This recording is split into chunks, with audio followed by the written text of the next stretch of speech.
For the first time in 24 years, Sony has decided to skip E3 2019. Their statement reads as follows. As the industry evolves, Sony Interactive Entertainment continues to look for inventive opportunities to engage the community. PlayStation fans mean the world to us, and we always want to innovate, think differently, and experiment with new ways to delight gamers. As a result, we have decided not to participate in E3 in 2019. We are exploring new and familiar ways to engage our community in 2019. Well, the most familiar way would be to just show up to E3 2019, but alright, let's talk about this. This is a very unusual move for Sony because it's one thing to not have a presentation at E3, but they're electing to not even have a booth, so absolutely no presence from Sony whatsoever at E3 2019. So ever since the news came out, people are like, why are you doing this, Sony? And there's a few theories that are going around right now. The main theory, and the one that makes the absolute most amount of sense, is revolving around them having announced the PS5 very recently.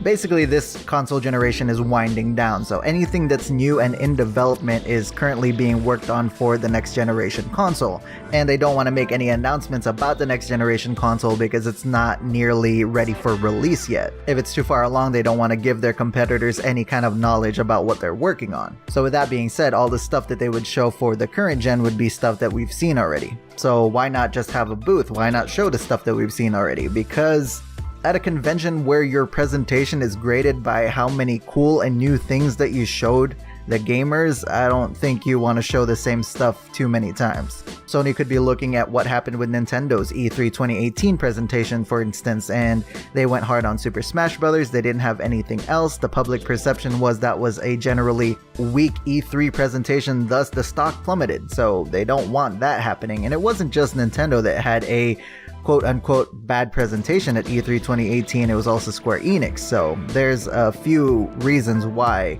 Sony could have looked at the outcomes and decided like, hey, let's not risk that happening to us. Another sign that points to them not really having anything new to show is them having skipped PlayStation Experience 2018 as well. So this goes contra to the theory going around that they don't want to go to E3 because they want to start controlling what the narrative is by having their own shows. Basically not having to adhere to another company's deadlines, scheduling, so on and so forth, but that theory goes out the window with them having skipped PlayStation Experience because that would have been your own show, your own schedule, so on and so forth.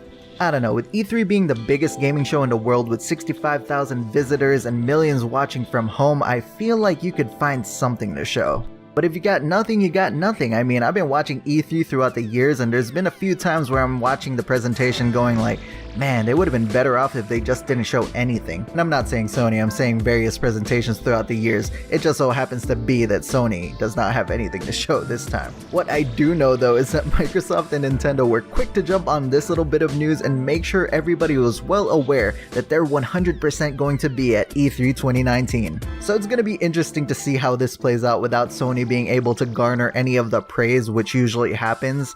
Everybody else is going to be fighting for that praise during that week. But what do you guys think? Let me know down in the comments below. Hopefully you guys enjoyed this video. If you did, hit that like button and share this video with whoever you want to share with. If you're new around here, subscribe with notifications to be notified about all upcoming videos. I do these gaming news and discussion videos at least once a week, so make sure to subscribe and ring that bell to stay on top of that. Thank you very much for watching, and I will see you guys next time.